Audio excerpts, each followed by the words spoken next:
Selamat pagi anak-anak. Om Swastiastu, Om Awigunamastu Namasidam, Om Anubadrah Kertawiyantu Wiswata. Semoga pikiran baik datang dari segala penjuru. Anak-anak, bertemu lagi dengan Bapak Iwayan Sugiarta di mata pelajaran Agama Hindu dan Budi Pekerti ya. Bagaimana kabar anak-anak semua pada pagi hari ini? Semoga semua di rumah dalam keadaan sehat. Anak-anak, meskipun pembelajaran yang dilaksanakan sampai saat ini belum bisa tatap muka, mengingat pandemi COVID-19 yang masih dalam suasana pandemi ini, ya, maka dari itu pembelajaran masih tetap dilaksanakan secara daring. Nah, namun besar harapan Bapak kepada anak-anak agar anak-anak tetap semangat di dalam mengikuti pembelajaran yang dilaksanakan ini. Nah, anak-anak, di tengah pandemi COVID-19 ini, ya, Bapak juga selalu mengingatkan kepada anak-anak untuk mengikuti aturan yang dibuat oleh pemerintah, ya, demi mencegah COVID-19 itu agar anak-anak tidak kena COVID-19. Bagaimana cara yang diterapkan oleh pemerintah? Yaitu ada gerakan 5M namanya. Nah, apa saja gerakan 5M itu? Yang pertama, pastinya memakai masker anak-anak ya. Yang kedua, mencuci tangan pakai sabun dan air mengalir. Yang ketiga, menjaga jarak minimal 1 meter. Yang keempat, menjauhi kerumunan. Serta yang kelima, membatasi mobilisasi dan interaksi. Nah, itulah gerakan 5M yang harus anak-anak terapkan untuk mencegah COVID-19. Dan juga anak-anak mohon tetap ya jaga pola hidup sehat anak-anak dengan cara makan makanan yang bergizi dan istirahat yang cukup. Nah, anak-anak, pada pertemuan pagi hari ini, ya, sebelum pembelajaran Bapak mulai, ada baiknya anak-anak dan Bapak melaksanakan doa terlebih dahulu agar pembelajaran yang dilaksanakan pada hari ini berjalan dengan lancar. Untuk itu cakupkan kedua belah tangan anak-anak, letakkan di depan dada dengan sikap anjali. Berdoa dimulai. Om Saraswati Namastubhyam Warade Kamarupini Widyarambam Karisyami Sidir Bawatu Me Sada. Om Yang Widi, dalam wujudmu Dewi Saraswati, sebagai pemberi berkah ilmu pengetahuan, tuntunlah hamba. Semoga segala kegiatan yang hamba lakukan selalu sukses atas karunia-Mu. Baiklah anak-anak, pada pertemuan sebelumnya anak-anak sudah melaksanakan penilaian tengah semester genap. Dan anak-anak sudah menerima rapor terkait penilaian tengah semester genap. Nah, namun masih banyak nilai yang Bapak lihat di bawah KKM, yaitu di bawah 75. Jadi mohon untuk ditingkatkan, lebih semangat belajarnya anak-anak ya. Nah, pada pertemuan hari ini ya, kita akan masuk pada pembahasan materi bab 6, yaitu Pancayatnya. Adapun kompetensi dasar pada bab 6 Pancayatnya ini, ya, yang pertama KD 1.6 membahas mengenai aspek sikap, yaitu sikap spiritual, ya, menghayati ajaran Pancayatnya yang berkualitas dalam kehidupan sehari-hari. KD yang kedua yaitu 2.6, yaitu merupakan aspek daripada sikap sosial, ya, yang mana disiplin mengamalkan Pancayatnya yang berkualitas dalam kehidupan sehari-hari. Yang ketiga, ya, kompetensi dasar yang ketiga 3.6, yaitu aspek pengetahuan, ya, anak-anak harus memahami ajaran-ajaran yatnya dan kualitas yatnya. Ya, KD yang keempat 4.6, yaitu aspek keterampilan, menyebutkan contoh yatnya yang bersifat satvika, rajasika, dan tamasika yatnya. Inilah kompetensi dasar di bab Pancayatnya yang harus anak-anak ketahui. Adapun peta konsep dalam bab Pancayatnya ini, nah, dalam peta konsep ini ada beberapa sub pembahasan. Di antaranya yang pertama, latar belakang atau dasar daripada pelaksanaan yatnya itu. Yang kedua, pengertian yatnya. Yang ketiga, jenis-jenis yatnya. Yang keempat, bentuk pelaksanaan yatnya. Yang kelima, syarat-syarat yatnya. Dan yang keenam atau yang terakhir yaitu kualitas dan tingkatan yatnya. Inilah peta konsep yang terdapat dalam bab Pancayatnya.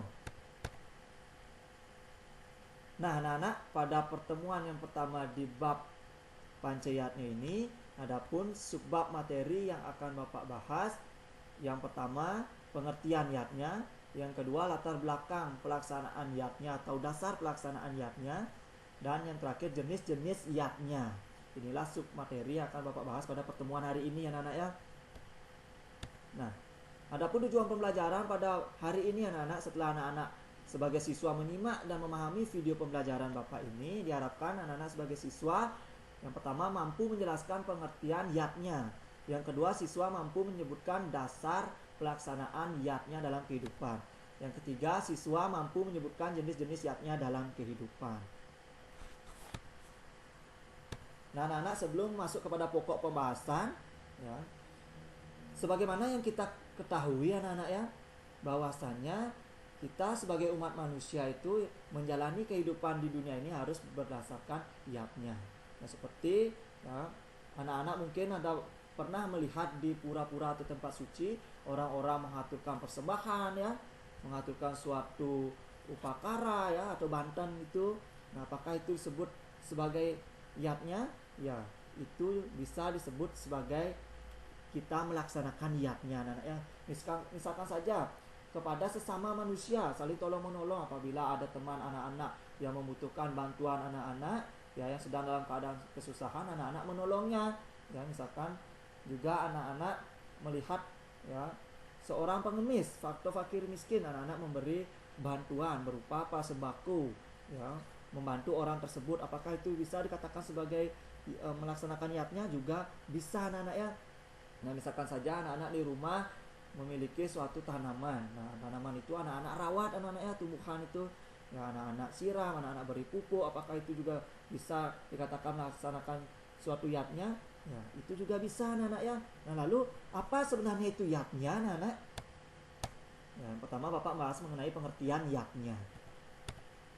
Yatnya ya, ini dalam bahasa Sanskerta tulisannya seperti ini ya. Sedangkan dalam bahasa Bali yatnya ini. Nah, ini sama artinya ya. Yatnya itu sejatinya secara etimologi kata berasal dari bahasa Sanskerta anak-anak ya, dari akar kata yat yang artinya persembahan, pemujaan, penghormatan, korban suci. Nah, jadi berdasarkan akar kata tersebut, jadi pengertian yatnya adalah korban suci yang tulus ikhlas tanpa pamrih, atau ya anak-anak mempersembahkan suatu persembahan suci yang tulus ikhlas itu tanpa adanya suatu imbalan ya. Tanpa pamrih itu artinya tanpa adanya imbalan anak-anak ya. Nah, dalam kitab Rigveda Mandala 8 Sukta 40 ya, mantra 4 ya, disebutkan yatnya artinya pengorbanan atau persembahan suci. Ya, yatnya merupakan suatu perbuatan dan kegiatan yang dilakukan dengan penuh keikhlasan untuk melakukan persembahan kepada Sang Hyang Widi atau Tuhan Yang Maha Esa itu. Nah, itulah pengertian dari yatnya itu. Nah, di dalam pelaksanaan yatnya anak-anak, yatnya itu mengandung suatu unsur-unsur di dalam pelaksanaannya. Ya, yang pertama ada karya atau perbuatan. Nah, jadi dalam melaksanakan suatu yatnya ya pastilah adanya suatu perbuatan-perbuatan ya atau tindakan-tindakan yang dilakukan. Nah, itu. Yang kedua ada sreya. Sreya itu artinya tulus ikhlas anak-anak ya. Nah, jadi ketika anak-anak melaksanakan yatnya harus didasarkan pada hati yang tulus ikhlas atau rasa yang tulus ikhlas itu. Nah, yang ketiga ada budi. Ya, budi itu artinya kesadaran. Jadi ketika anak-anak melaksanakan yatnya, anak-anak itu harus sadar anak-anak ya. Sadar dalam artian apa? Ya, bahwasanya yatnya itu merupakan suatu kewajiban yang harus dilaksanakan.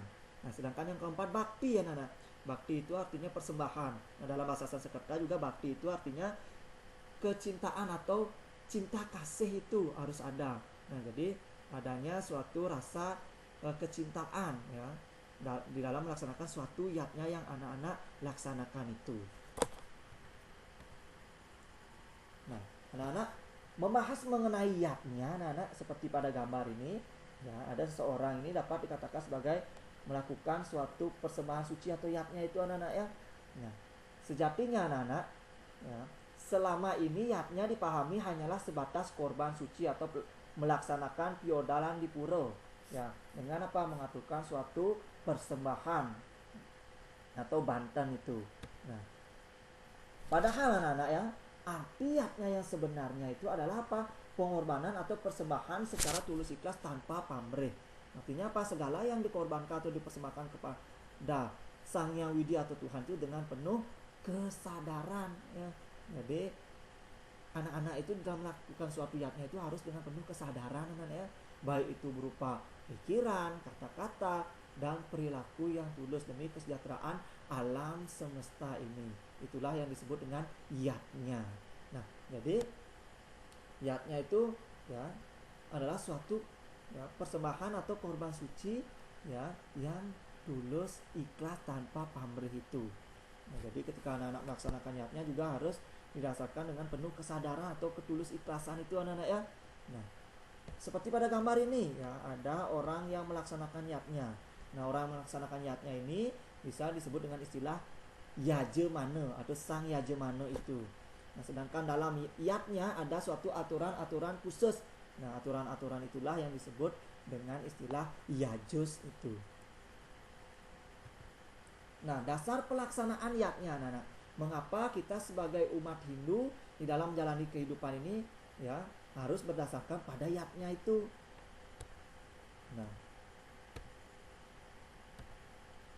Nah, mengapa kita harus beryatnya anak-anak? Apakah ada hutang yang harus dibayar sehingga kita harus beryatnya?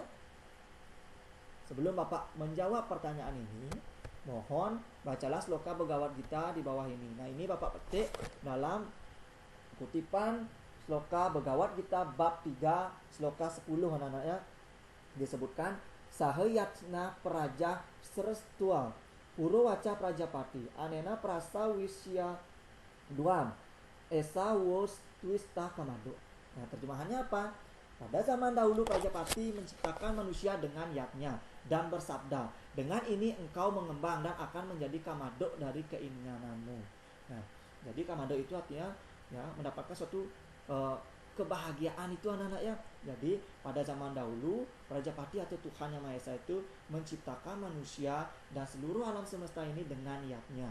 Nah, berdasarkan sloka ini anak-anak ya, bahwasanya ya pelaksanaan yatnya itu dilandasi dengan keyakinan anak-anak ya, bahwa Tuhan itu menciptakan dunia beserta segenap isinya berdasarkan yatnya.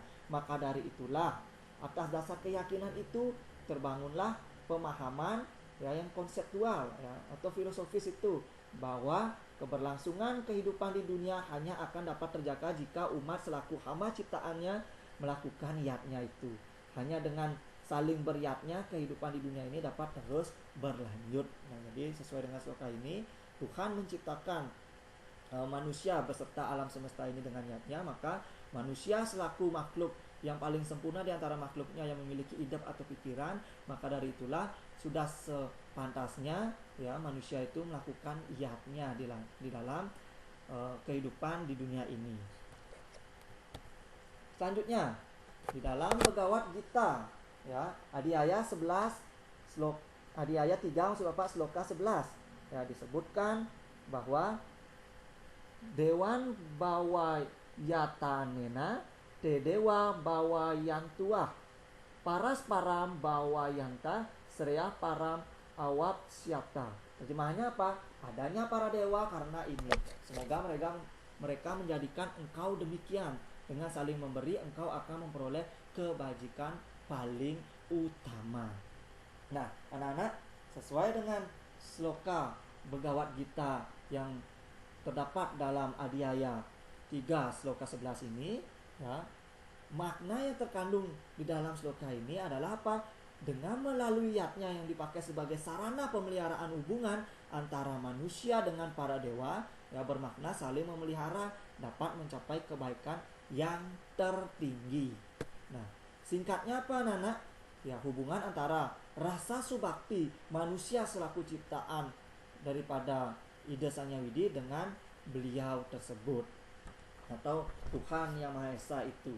Nah, di dalam ini ya sloka ini ya jadinya ada suatu hubungan anak-anak ya. Hubungan yang apa? Hubungan saling memelihara anak-anak ya. Jadi para dewa itu ya sudah memberikan manusia kehidupan dan juga menciptakan semesta ini. Nah, jadi manusia itu juga haruslah apa? memelihara hubungan yang baik dengan para dewa itu. Ya, dengan memberi suatu yatnya atau penghormatan, ya maka manusia akan mencapai kebaikan yang tertinggi. Selanjutnya disebutkan pula tentang utamanya melaksanakan yatnya yang dapat mendatangkan anugerah seperti kutipan di bawah ini anak-anak ya. Nah, ini Bapak kutip dalam Bhagavad Gita Adhyaya 3 sloka 14. Yang mana disebutkan anan bawanti butani parjanyat ana sambawa yatnat bawati parjanyo yatna karma samubawa. Yang artinya apa? Terjemahan atau artinya itu adanya makhluk hidup karena makanan, adanya makanan karena hujan, adanya hujan karena yatnya, adanya yatnya karena karma. Nah, berdasarkan sloka Bhagavad Gita ini yang menyebutkan bahwasannya anak-anak ya, makhluk hidup itu anak-anak ya tidak bisa hidup tanpa adanya suatu makanan di dunia ini. Nah, adanya makanan di dunia ini ya akibat karena adanya hujan. Ya makanan itu sumbernya dari misalkan dari tumbuh-tumbuhan anak ya. Tumbuh-tumbuhan itu hidup karena adanya hujan itu. Ya, adanya hujan karena berkat adanya suatu yatnya atau persembahan yang suci. Nah, tanpa ada suatu yatnya maka tidak bisalah ya keberlangsungan hidup manusia itu ya mencapai suatu keharmonisan itu. Nah, adanya yatnya juga karena karma atau suatu perbuatan-perbuatan yang dilakukan oleh manusia itu. Nah, mencermati daripada isi sloka Bhagavad Gita 3 Adhyaya 3 sloka 14 ini ya mengandung makna bahwa lingkaran kehidupan yang menghidupkan semua yang ada dan kegunaannya itu saling memerlukan anaknya antara yang satu dengan yang lainnya, atau ketergantungan itu terletak pada makna daripada yatnya itu yang diciptakan oleh ide Sang Hyang Widi Wasa. Nah, hendaknya umat Hindu itu memutar cakra yatnya. Nah, seperti dalam sloka ini adalah ada suatu saling ketergantungan yang mana ya bagaikan rantai makanan ini anak-anak ya. Nah, jadi cakra yatnya inilah hendaknya diputar secara harmonis dalam suatu kesatuan. Nah, apabila salah satu saja putus di dunia ini tidak dapat bekerjalah dengan baik. Nah, jadi bagaikan rantai makanan itu anak-anaknya antara yang satu dengan yang lainnya saling membutuhkan. Nah, cakra yatnya ini harus berputar agar apa? Agar kehidupan berjalan tanpa adanya benturan-benturan. Maka dari itulah umat Hindu hendaknya menyadari keberadaan yatnya itu ya secara menyeluruh ya selalu saling berhubungan dan saling membutuhkan di dalam usahanya memerankan peranannya sebagai manusia di dunia ini. Nah, itu ya yang bisa Bapak jelaskan dalam sloka Bhagavad Gita Adhyaya 3 sloka 14. Nah, anak-anak, di dalam melaksanakan suatu yatnya ya, jadi dasar daripada pelaksanaan yatnya itu yaitu tiada lain adalah trirena. Nah, apa itu trirena anak-anak? Trirena ini ya secara etimologi kata berasal dari bahasa Sanskerta anak-anak, yaitu dari kata tri yang artinya tiga dan rena yang artinya utang. Jadi trirena merupakan 3 utang yang dimiliki manusia sejak lahir. Jadi ketika anak-anak sebagai manusia lahir ke dunia ini, anak-anak sudah berbekal 3 hutang yang disebut dengan trirena. Nah, apa saja itu trirena? Ya, yang pertama ada Dewa Rena anak-anak. Dewa Rena itu adalah hutang kepada Sang Pencipta atau ide Sang Hyang Widi Wasa. Nah, hutang ini terjadi karena manusia telah diberikan percikan kecil atau atman oleh Sang Pencipta atau Sang Hyang Widi sehingga manusia itu bisa hidup dan menjalani kehidupan di dunia ini. Nah, selain itu Sang Pencipta juga telah menciptakan alam semesta sebagai wadah manusia untuk apa? Melangsungkan kehidupan dalam upaya menemukan kebahagiaan dan kedamaian. Nah, jadi Dewa Rena ini yaitu hutang ya, yang dimiliki manusia kepada Sang Pencipta atau ide Sang Hyang Widi Wasa. Kenapa? Ya, karena manusia itu telah diciptakan, ya diberi suatu atman sehingga manusia itu bisa hidup dan menjalani kehidupan di dunia ini. Serta apa? Alam semesta ini diciptakan oleh ide Sang Hyang Widi Wasa. Berkat apa? Berkat yatnya beliau. Maka dari itu anak-anak, ya seperti pada gambar ini, ya orang bersembahyang di Padmasana. Ya, Padmasana ini atau tempat suci ini merupakan suatu lingga stana daripada ide Sangya Widiwasa. Jadi di sini melakukan suatu persembahyangan. Nah, dengan melaksanakan suatu persembahyangan, maka manusia ya selaku umat Hindu itu sudah dikatakan dapat ya melaksanakan daripada Dewa Rena itu sudah bisa membayar ya, salah satu cara membayar Dewa Rena itu dengan cara bersembahyang ini. Nah, itu anak-anak ya. Nah, Dewa Rena itu dibayar dengan melaksanakan upacara yang namanya Dewa Yatnya dan Buta Yatnya. Selanjutnya ya, dari Trirena itu, bagian Trirena yang kedua ada Pitra Rena. Nah, Pitra Rena itu adalah hutang yang dimiliki oleh manusia kepada siapa? Kepada leluhur. Akan tetapi anak-anak, leluhur yang dimaksud di sini bukan hanya nenek moyang saja atau pendahulu kita. Nah, akan tetapi ya leluhur yang dimaksud sini bisa juga diartikan sebagai orang tua, ayah atau ibu yang merawat anak-anak ya. Nah, hutang ini terjadi anak-anak ya karena manusia itu dimulai dari janin yang dikandung ibu ya, selanjutnya dipelihara sebagai putra ya, yang baik atau suputra yang telah memberikan kasih sayangnya yang tulus dalam setiap denyut kehidupannya.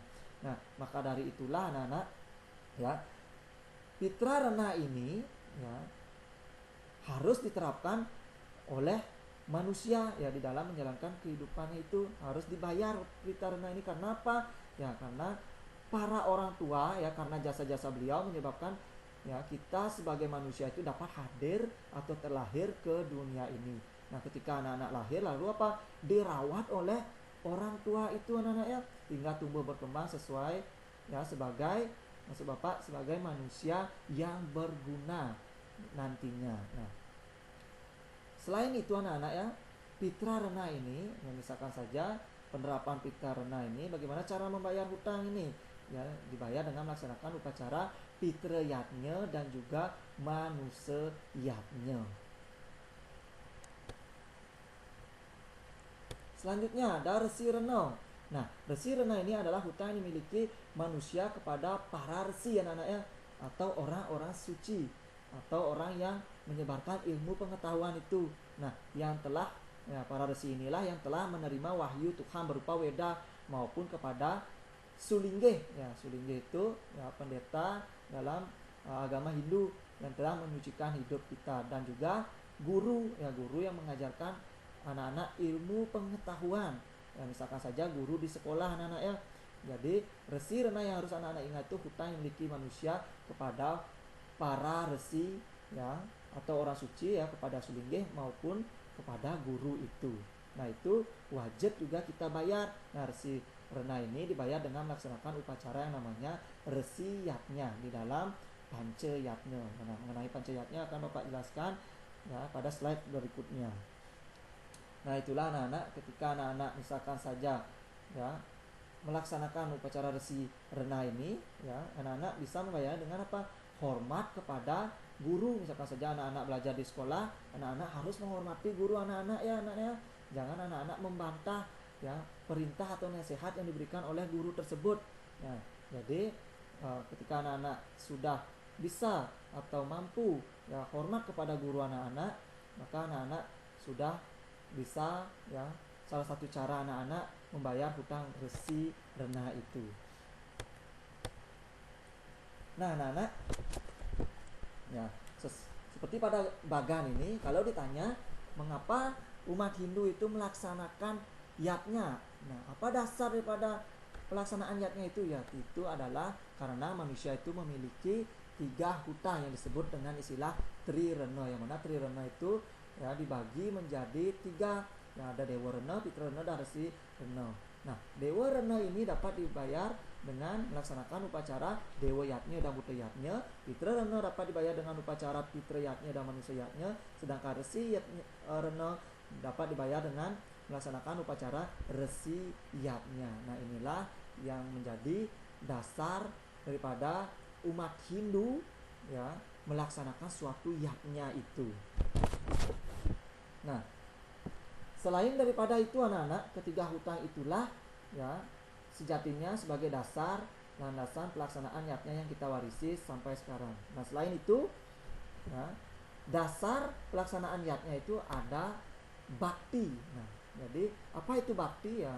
Bakti itu artinya cinta kasih atau ya kecintaan kita. Jadi bakti itu adalah bentuk penghormatan yang tulus ikhlas dan merupakan dasar utama pelaksanaan yatnya itu. Apakah bakti memerlukan kecerdasan yang tinggi anak-anak? Tidak anak-anak ya. Bakti itu hanya memerlukan apa? Nah ini yang diperlukan dalam bakti itu ya hanyalah kesetiaan, ketulusan, keikhlasan dan juga kesabaran. Nah jadi ketika anak-anak melakukan suatu bakti dalam melaksanakan yatnya itu, maka haruslah adanya suatu kesetiaan, ketulusan, keikhlasan dan juga kesabaran di dalam diri anak-anak selaku manusia yang melaksanakan yatnya itu.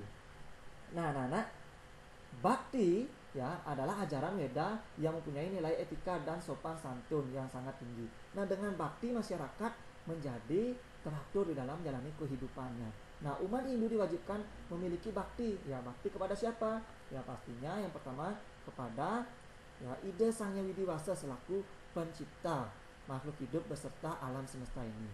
Selain pada itu, ya bakti juga ditunjukkan kepada orang tua yang melahirkan kita, bapak, ya ayah atau ibu anak-anak. Ya, orang yang lebih tua daripada anak-anak harus juga anak-anak memiliki rasa bakti kepada beliau. Dan juga ya pejabat negara, guru, dan juga alam semesta ini. Ya, bukan itu saja anak-anak, rasa bakti dan terima kasih itu juga diberikan untuk apa? Untuk siapa ya? Untuk binatang dan tumbuh-tumbuhan, karena binatang dan tumbuh-tumbuhan itu merupakan makhluk ciptaan Tuhan juga anak-anaknya, sebagai unsur lingkungan hidup yang ada di sekitar kita sesuai dengan ajaran yang namanya Trihita Karana. Jadi manusia itu harus memiliki suatu bakti terhadap yang pertama pastinya Tuhan. Ya, di dalam Trihita Karana ini ya hubungan harmonis manusia dengan Tuhan disebut dengan istilah parahyangan. Hubungan manusia harmonis dengan manusia ya disebut dengan pawongan, sedangkan manusia dengan lingkungan disebut dengan istilah palemahan. Nah, di antara ketiga inilah harus manusia itu harmonis ya anak ya. Nah, harus juga bakti ya anak ya. Jadi bakti inilah yang merupakan dasar utama di dalam pelaksanaan yatnya itu. Nah, anak-anak, ketika kita berbicara mengenai trirena itu anak-anak ya. Jadi trirena itu ya dapat dibayar dengan melaksanakan yang namanya panca yatnya anak-anak ya. Ya harus anak-anak ingat. Jadi ketika anak-anak memiliki hutang sejak lahir, jadi maka hutang tersebut wajiblah anak-anak bayar dengan melaksanakan panca yatnya. Nah, apa itu panca yatnya anak-anak? Ya, jadi trirena itu dibayar dengan yatnya. Ya, yatnya itu dibagi menjadi 5 yang disebut dengan panca yatnya.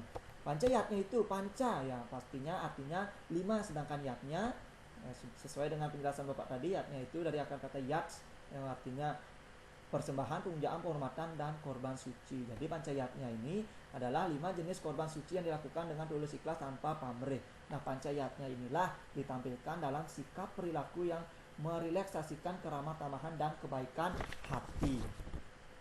Nah, anak-anak, secara harfiah ya anak-anak ya, di dalam tata pelaksanaan suatu ritual atau yatnya di dalam kehidupan beragama itu ya disebut dengan istilah upacara anak-anak ya. Nah, kata upacara ini berasal dari bahasa Sanskerta yang berarti mendekati. Jadi ya, ketika anak-anak melaksanakan suatu yatnya ya, ada suatu tatanan pelaksanaan yatnya itu yang disebutlah dengan istilah upacara. Nah, di dalam upacara ini ada sarana-sarana ya anak-anak ya, atau simbol-simbol ya sakral atau suci ya, atau simbol ya yang menurut pandangan Hindu itu dianggap sebagai suci yang disebut dengan istilah upakara atau banten. Nah, banten itulah merupakan salah satu alat atau sarana ya dalam pelaksanaan upacara bagi mereka ya yang menempuh jalan bakti itu. Karena apa? Manusia memiliki kemampuan yang sangat terbatas dalam menghubungkan dirinya dengan ide Sang Hyang Widiwasa. Maka dari itulah dalam suatu upacara itu ada suatu upakara sarana untuk menghubungkan ya antara manusia dengan ide Sang Hyang Widiwasa itu. Nah, kembali kepada panca yatnya. Dengan demikian panca yatnya itu adalah 5 jenis cara mendekatkan diri ya kepada Sang Hyang Widi atau Tuhan Yang Maha Esa itu. Nah, kelima jenis cara tersebut adalah yang pertama mendekatkan diri kepada Sang Hyang Widi dengan pelaksanaan dewa yatnya. Yang kedua ya mendekatkan diri kepada Pitara dengan melaksanakan Pitra Yatnya. Ya, Pitara itu artinya leluhur atau nenek moyang itu anak-anak ya. Nah, yang ketiga mendekatkan diri kepada Maharsi dengan melaksanakan pelaksanaan Resi Yatnya. Yang keempat mendekatkan diri kepada manusia dengan pelaksanaan Manusia Yatnya. Serta yang kelima yang terakhir mendekatkan diri kepada lingkungan atau para buta dengan pelaksanaan ya Buta Yatnya. Nah, di dalam kitab Atharva Veda anak ya, Mandala 12 Sukta 1 ya, sloka atau mantra 1 disebutkan dengan bunyi slokanya sebagai berikut anak-anak. Nah, ini terdapat pada LKS anak-anak ya. Nah, jadi dapat dibaca Satyam Berhat Ertam Ugram Diksa Tapu Brahma Yatsna Pertiwim Darayanti Sanu Butasya Bawiasya Patnyurum Lokai Pertiwinah Krom Notu. Ya, artinya apa? Ya, terjemahannya kebenaran atau satya, hukum yang agung, yang kokoh dan suci atau reta, tapa brata, doa dan niatnya inilah yang menegakkan bumi. Semoga bumi ini ibu kami sepanjang masa memberikan tempat yang lega bagi kami. Nah, sesuai dengan bunyi ya atau kutipan kitab Atharva Veda tersebut, ya bahwasannya anak-anak di dalam kita menjalani kehidupan di dunia ini ya ada suatu ya 6 perilaku suci anak-anak ya. Ya, sebagai tiang penyangga ada suatu perilaku sebagai tiang penyangga tegaknya dunia ini ya, atau ya menyangga alam semesta ini sehingga alam semesta ini menjadi ajab. Nah, dan juga apa?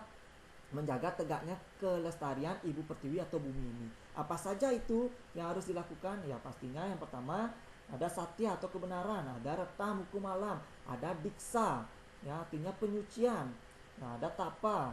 Tapa itu artinya pengendalian indria itu atau pengendalian diri. Nah, ada brahma. Brahma itu artinya doa, ya doa-doa. Dan juga pastinya ada yatnya atau persembahan suci yang tulus ikhlas tanpa pamrih. Nah, itulah ya keenam perilaku suci yang harus kita sebagai manusia itu terapkan di dalam menjalani kehidupan ini demi tegaknya dunia beserta alam semesta ini. Salah satunya yaitu yatnya itu. Maka dari itulah kita sebagai umat manusia itu wajib melakukan yatnya itu anak-anak ya. Nah, anak-anak ya, jenis-jenis yatnya ya. Jenis-jenis yatnya ini ya dapat digolongkan menjadi 5 yang Bapak jelaskan tadi ya. Istilahnya pancayatnya itu. Nah, seperti pada slide, pada gambar ini ada Dewa yatnya, Resi yatnya, Pitra yatnya, Manusia yatnya, dan Buta yatnya. Lalu apa pengertian dari masing-masing bagian jenis-jenis yatnya ini anak-anak? Ya, berikut akan Bapak jelaskan kepada anak-anak. Ya, jenis yatnya yang pertama ada istilahnya Dewa yatnya. Nah, apa itu Dewa yatnya anak-anak? Ya, Dewa yatnya adalah persembahan suci yang diaturkan kepada Sang Hyang Widi dengan segala manifestasinya. Nah, jadi ya Dewa yatnya itu persembahan suci yang diaturkan oleh manusia kepada Sang Hyang Widi dengan segala manifestasi beliau seperti para dewa ya anak-anaknya ataupun Batara. Itu. Nah, tujuan pelaksanaan Dewa yatnya untuk apa? Ya pastinya untuk membayar hutang yang kita miliki ke hadapan Sang Hyang Widi serta segala manifestasinya ya, yang disebut dengan Dewa Rena itu yang menciptakan alam semesta beserta isinya ya anak-anak ya. Nah, itu mengapa Dewa yatnya ini dilaksanakan ya, tiada lain ya bertujuan untuk membayar daripada Dewa Rena. Karena apa? Sang Hyang Widi telah menciptakan makhluk hidup beserta segala isinya. Nah, selain daripada itu, tujuan upacara Dewa yatnya ini adalah untuk apa? Menyatakan rasa terima kasih ya kita sebagai manusia kepada Tuhan atau Ida Sang Hyang Widiwasa ya atas kuasanya yang telah menjadikan segenap makhluk terutama manusia dan segala berkah kehidupannya itu. Nah, itu mengenai Dewa yatnya. Nah, contoh pelaksanaan daripada Dewa yatnya itu ya, di sini pada slide bisa anak-anak lihat ya. Kalau keseharian itu ya atau nitya karma itu istilahnya anak-anak ya, dalam melaksanakan Dewa yatnya itu ya dapat anak-anak terapkan dengan melaksanakan puja Trisandil. Nah, ini ya salah satu contoh daripada Dewa yatnya. Sedangkan pada gambar ini ya, ini adalah orang yang melaksanakan piodalan di Pura Basakeh, anak-anak ya. Nah, melakukan suatu piodalan atau melaksanakan upacara eh, piodalan itu, upacara pemujaan atau piodalan itu di pura itu merupakan juga contoh daripada dewa yatnya ya, yang dilaksanakan pada hari-hari tertentu atau naimitika karma itu, anak-anak ya. Nah, inilah ya dewa yatnya itu yang harus anak-anak pahami. Selanjutnya ada resiyatnya. Nah, apa itu resiyatnya, anak-anak? Resiyatnya adalah korban suci yang tulus ikhlas kepada para resi. Nah, ada suatu pertanyaan, mengapa resiyatnya itu harus dilakukan, anak-anak ya? Nah, seperti pada gambar ini. Nah, di sini ada seorang sulinggeh yang melakukan upacara Nyurya Sewana. Nah, jadi ya, mengapa resiyatnya itu harus dilaksanakan? Karena ya, para resi sudah berjasa menuntun masyarakat dan melakukan puja Surya Sewana setiap hari. Nah, puja Nyurya Sewana ini adalah apa, anak-anak? Adalah upacara yang dilaksanakan oleh para sulinggih setiap pagi menjelang matahari terbit. Nah, jadi ya, sebagai kekuatan dalam menjaga kestabilan dan keseimbangan matahari dengan pancaran sinarnya, anak-anak ya, agar selalu dapat menyinari dan menjaga semua yang ada di alam semesta ini. Nah, para resi itulah yang telah mendoakan keselamatan dunia, alam semesta beserta isinya. Bukan hanya itu saja, anak-anak ya, ajaran suci Weda juga pada mulanya disampaikan oleh para maharesi, sehingga kita sebagai umat manusia itu yang berpedoman pada kitab suci agama Hindu yaitu Weda itu, yaitu juga ya disampaikan pada mulanya oleh para maharesi yang melalui ya wahyu yang disampaikan oleh Tuhan yang didengar oleh para maharesi itu, anak-anak ya. Nah, para resi dalam hal ini adalah orang yang apa? Yang disucikan oleh masyarakat. Nah, dengan cara apa? Yang misalkan saja ya, ritual daripada resiyatnya ini ada yang sudah melakukan upacara Dwi Jati yang disebut pandita, dan juga ada melaksanakan upacara Eka Jati yang disebut pinandita atau pemangku itu. Nah, kembali kepada resiyatnya ini, anak-anak ya. Nah, jadi kenapa resiyatnya itu harus dilaksanakan ya? Karena ya beliaulah yang telah mendoakan keselamatan dunia beserta isinya ya, atau alam semesta ini beserta isinya. Dan juga beliaulah yang mengajarkan kita sebagai umat manusia itu ajaran-ajaran suci keagamaan, sehingga kita sebagai umat itu menjadi tercerahkan. Nah, sehingga juga kita sebagai manusia itu dapat menjalankan kehidupan dengan baik di dunia ini. Nah,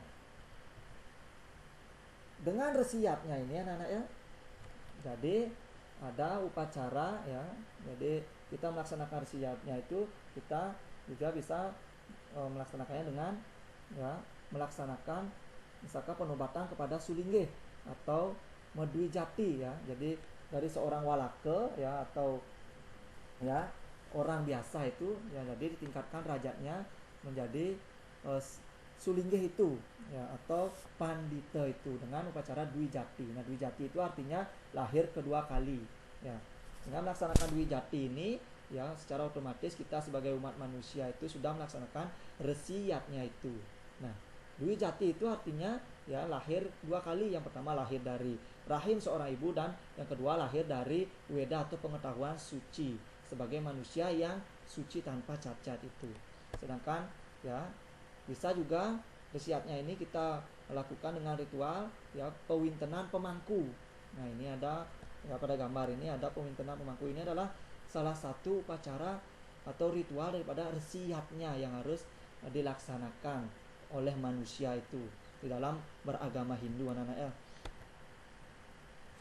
Nah, resiyatnya ini anak-anak umat Hindu mah, ketika ya sulinggih ini sudah menjadi resi ya, maksud Bapak manusia biasa atau walaka itu sudah menjadi pandita ya, jadi pandita inilah yang apa? Yang mengantarkan atau memuput daripada yatnya yang kita laksanakan pada kehidupan di dunia ini. Nah, tujuan daripada pelaksanaan resiyatnya ini apa? Ya adalah untuk membayar hutang yang kita miliki ke hadapan sulinggih para resi atau para guru atau istilahnya resi rena tadi. Nah, resiatnya juga merupakan bentuk rasa terima kasih kepada guru atas apa? Petunjuk, nasihat, ilmu pengetahuan yang diberikan kepada kita. Nah, dengan ilmu pengetahuan tersebut kita dapat membedakan anak-anaknya mana yang benar dan mana yang salah, mana yang baik dan mana yang buruk. Nah, untuk itulah mengapa kita melaksanakan upacara resiatnya ini juga bertujuan untuk menghormati daripada para sulinggih atau pandita atau para orang suci itu ya anak-anaknya. Nah, selanjutnya ya bagian atau jenis-jenis yatnya yang selanjutnya yang ketiga yaitu fitrayatnya. Apa itu fitrayatnya anak-anak? Ya, fitrayatnya itu adalah persembahan suci kehadapan ya para leluhur anak-anaknya. Jadi fitrayatnya itu dapat diartikan sebagai korban suci ya, bentuk rasa hormat dan terima kasih kepada para pitara atau leluhur karena telah berjasa ketika masih hidup melindungi kita. Kewajiban kita ya, kewajiban setiap orang yang telah dibesarkan oleh orang tua atau leluhur. Jadi leluhur itu bukan hanya saja orang yang telah mendahului kita atau nenek moyang, tetapi orang tua kita yang melahirkan dan membesarkan kita sehingga kita menjadi manusia yang sempurna itu juga dikatakan sebagai leluhur yang harus kita berikan suatu persembahan yang baik secara tulus ikhlas itu anak-anak ya. Nah, ini sangat sesuai dengan ajaran suci Weda agar umat Hindu selalu saling memberi demi menjaga keteraturan di dalam kehidupan dunia ini. Nah, anak-anak ya, fitrayatnya ini ya, anak-anak ya. Nah, seperti pada contoh pada gambar ini ya bisa dilaksanakan dengan upacara ngaben. Nah, ini ketika orang tua kita telah meninggal. Sedangkan pada gambar di samping ini ya pada kesehariannya ya ketika anak-anak hormat kepada orang tua, mematuhi ajaran orang tua dan juga mau membantu orang tua ketika anak-anak dinasehati. Nah, itu juga anak-anak sudah menerapkan ajaran ya atau melaksanakan fitrayatnya dalam kehidupan sehari-hari itu. Nah, jadi anak-anak ya bukan hanya pada saat orang tua meninggal saja baru anak-anak itu melaksanakan fitrayatnya, tidak anak-anak ya. Ketika ya orang tua masih hidup pula lah anak-anak bisa melaksanakan yatnya itu. Bahkan anak-anak ya sepantasnya lah anak-anak ya melaksanakan fitrayatnya itu pada saat orang tua masih hidup ya. Jadi jangan baru orang tua meninggal baru anak-anak melaksanakan fitrayatnya, itu tidak. Semenjak orang tua masih hidup pula lah anak-anak bisa melaksanakan upacara fitrayatnya itu. Nah, tujuan daripada pelaksanaan fitrayatnya apa? Adalah untuk membayar hutang kehadapan para leluhur atau pitrarena yang merawat dan membesarkan kita. Nah, itu mengenai upacara ya fitrayatnya. Nah, dengan melakukan salah satunya ngaben itu anak-anak ya. Nah, selain daripada itu ada upacara yang namanya Atma Wadana anak-anak ya. Yang ngaben ini adalah salah satu upacara Atma Wadana. Selain ngaben ada nyekah ya, setelah nyekah ada memukur dan lain sebagainya. Nah, itu merupakan upacara fitrayatnya yang dilaksanakan secara naimitika karma atau pada hari-hari tertentu, pada saat-saat tertentu. Sedangkan pada gambar ini ya secara nitya karma anak-anak ya dilaksanakan setiap harinya. Nah, itu. Selanjutnya ya, ini jenis yatnya yang keempat ada istilahnya manuseyatnya. Nah, manuseyatnya, apa itu manuseyatnya? Ya, manuseyatnya adalah apa anak-anak? Ya, persembahan yang tulus ikhlas dan tanpa pamrih kepada sesama manusia. Ya, manuseyatnya juga dapat diartikan sebagai pengorbanan untuk manusia, terutama bagi yang mereka yang memerlukan bantuan. Umpamanya anak-anak seperti yang Bapak jelaskan tadi, ada musibah banjir dan tanah longsor. Ya, banyak pengungsi yang hidup mereka pastinya menderita karena telah tertimpa musibah. Nah, dalam situasi begini ya umat Hindu diwajibkan untuk melakukan manuseyatnya dengan cara bagaimana? Ya, memberikan sumbangan makanan, memberikan pakaian yang layak pakai dan lain sebagainya. Nah, bila perlu terlibat langsung untuk menjadi apa? Relawan ya, yang membantu secara sukarela ya, secara tulus ikhlas membantu manusia itu. Nah, dalam ajaran Tatua Masi yang misalkan saja anak-anak ingat, ya aku adalah engkau, engkau adalah aku anak-anak ya. Jadi ketika anak-anak telah menerapkan ajaran Tatua Masi itu ya di dalam melaksanakan manusiatnya itu sudah sewajarnya dan seyogianya anak-anak itu membantu sesama manusia. Ketika anak-anak membantu sesama manusia memerlukan bantuan, maka anak-anak sudah melaksanakan yang namanya manusiatnya tersebut. Nah, itu di dalam kehidupan sehari-hari anak-anak ya, seperti pada gambar ini. Nah, dalam penerapan ya manusiatnya ini anak-anak ya. Nah, dengan demikian ya, seperti pada gambar ini ada orang yang memberi sedekah ya atau memberi bantuan, anggap saja memberi bantuan kepada orang yang membutuhkan ini anak-anak ya. Ya, apalagi misalkan saja di tengah pandemi Covid-19 ini anak-anak ya.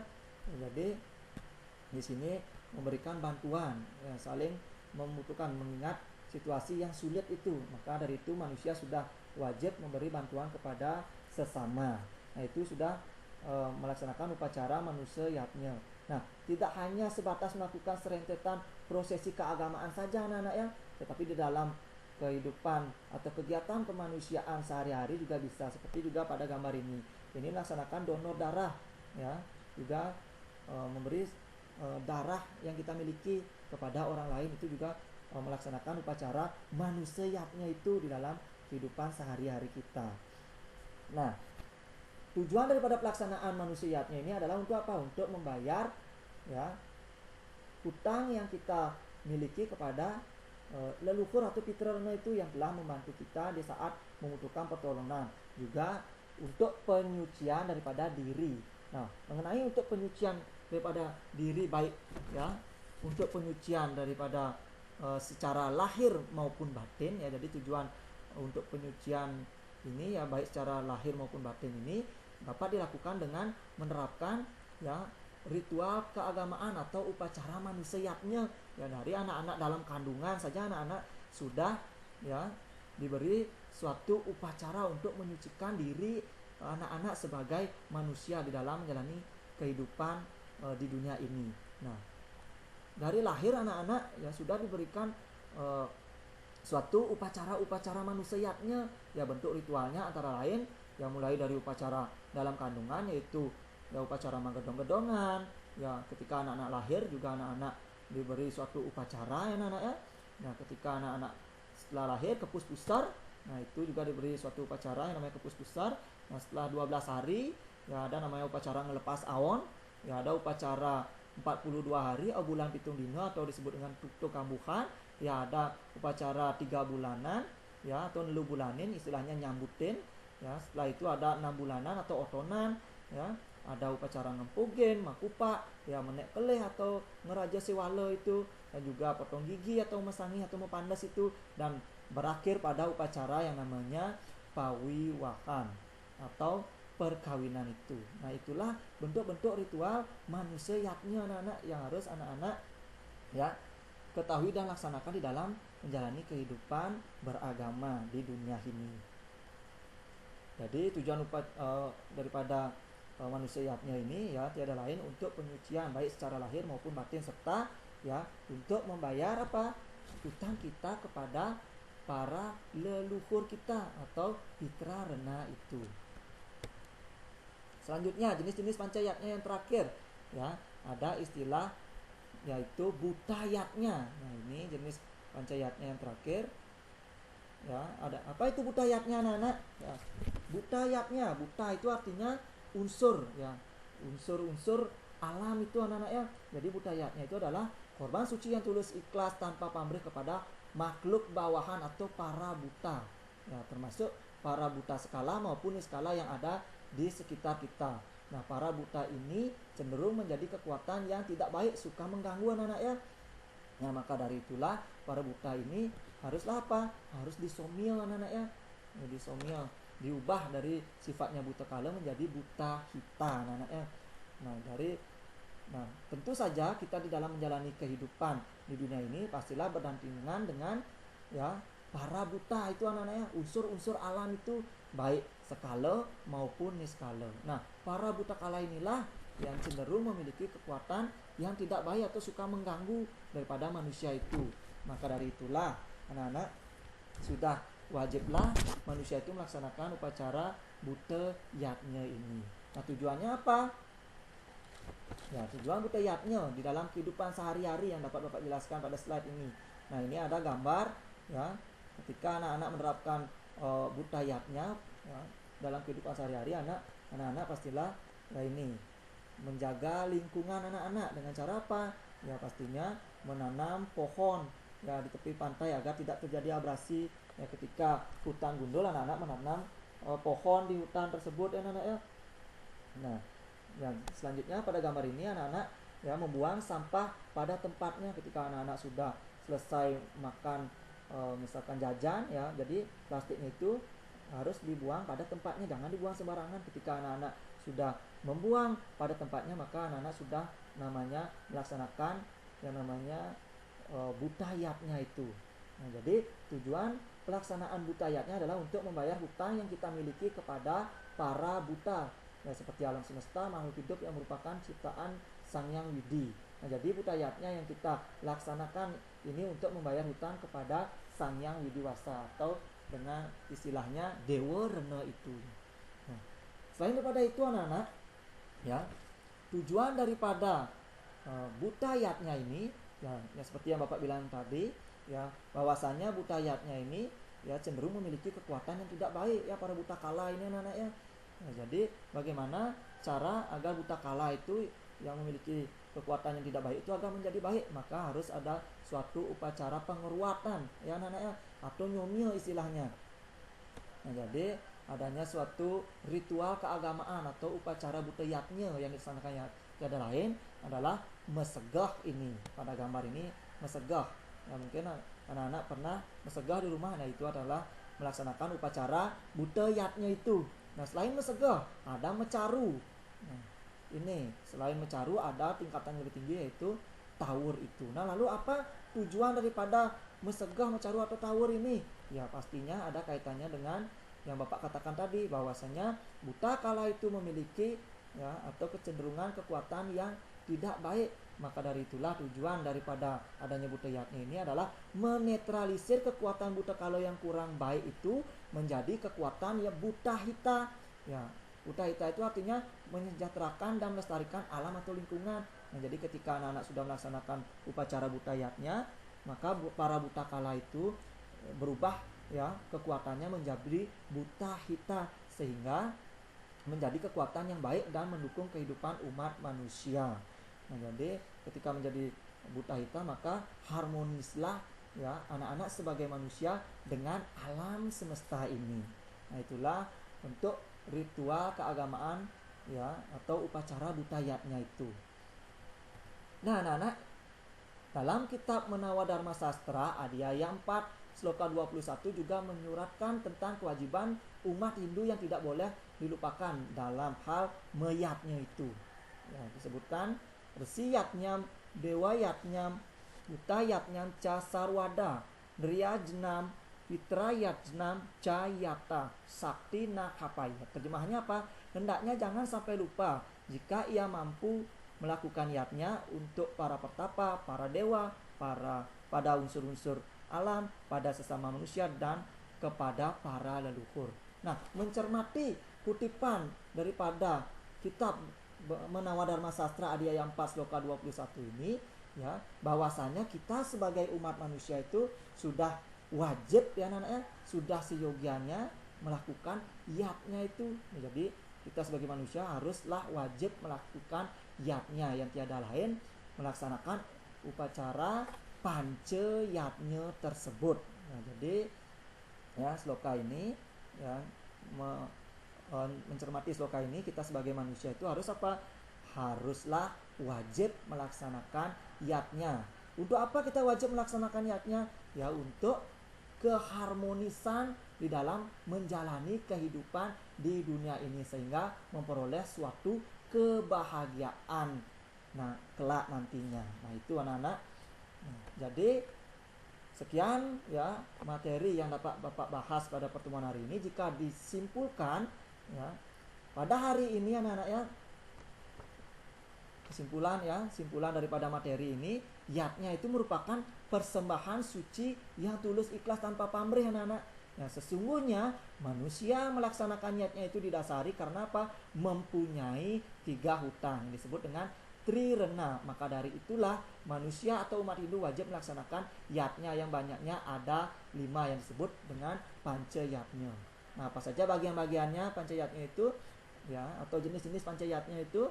Ya, yang pertama ada pastinya dewa yatnya, ada ya resi yatnya, ada juga pitra yatnya, ada manusia yatnya, dan terakhir buta yatnya. Nah, itulah yang harus dilaksanakan atau wajib dilaksanakan oleh kita selaku umat beragama Hindu di dalam menjalani kehidupan di dunia ini, sehingga apa? Terjadinya suatu keharmonisan.